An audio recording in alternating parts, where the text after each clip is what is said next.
Saludos desde Berlín y una vez más venimos con el ánimo de hacer una reflexión a propósito de las cosas que nos preocupan y que nos deben preocupar. Ya hemos dicho que en estos tiempos difíciles hay cuestiones que se magnifican y es lógico que sea así. Es lógico que estemos preocupados, es lógico que tengamos,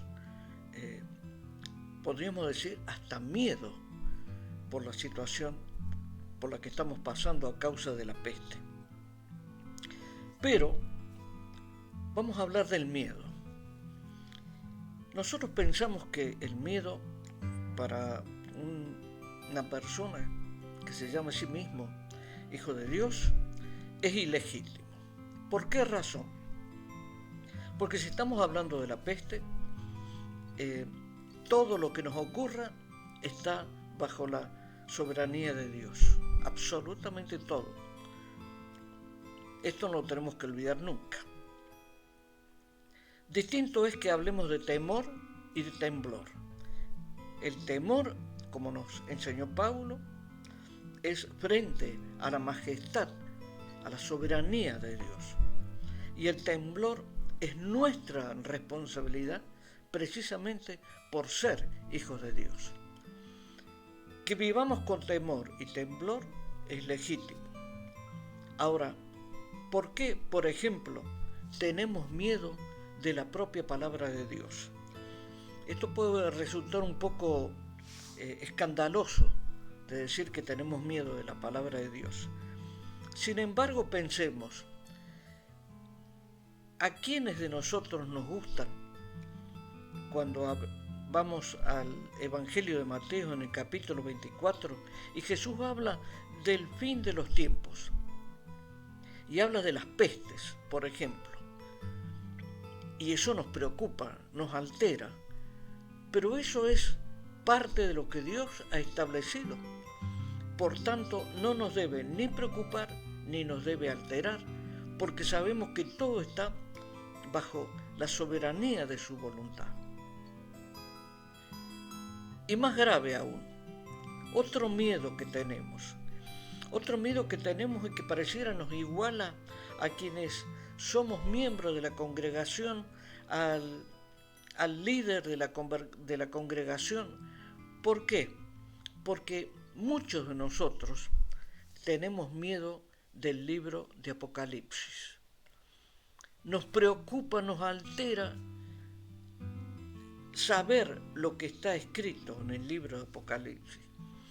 E ignoramos, o pareciera que no recordamos, que ese libro maravilloso con el que se cierra la palabra de Dios, el último libro de la Biblia, es la certeza que tenemos de que al final el bien prevalecerá sobre el mal.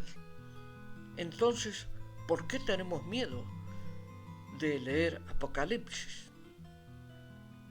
¿Cuál es la actitud que justifica que nosotros tengamos miedo de leer Apocalipsis? Podemos decir, es difícil. Y para eso están nuestros maestros, están nuestros pastores para que nos guíen, nos orienten en la lectura de Apocalipsis.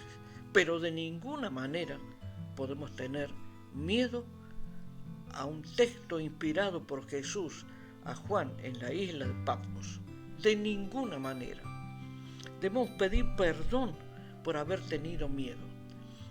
Debemos humillarnos delante de Dios y pedirle perdón por ese miedo que hemos sentido en nuestro corazón, en nuestra mente, en nuestro espíritu.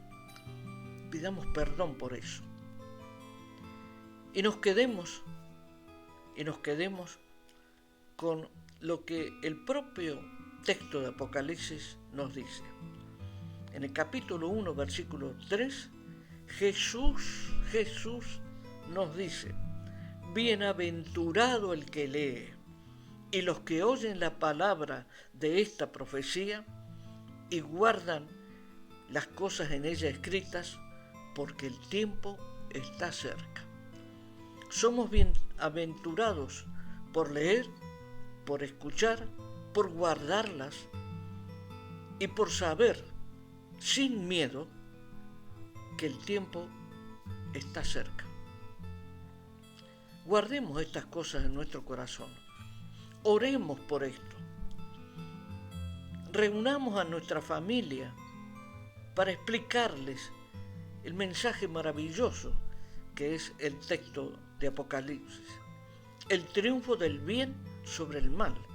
Porque imaginemos que no hubiera sido escrito Apocalipsis, que no existiera en la Biblia, podríamos tener la duda del triunfo del bien sobre el mal. Pero como existe, ha sido dictado por el propio Jesús, entonces sí, no podemos tener la más mínima duda que el bien prevalecerá sobre el mal. Con esa certeza es que tenemos que vivir, sin ninguna clase de miedo frente a la palabra de Dios. Disculpen la vehemencia. Muchas gracias y hasta la próxima.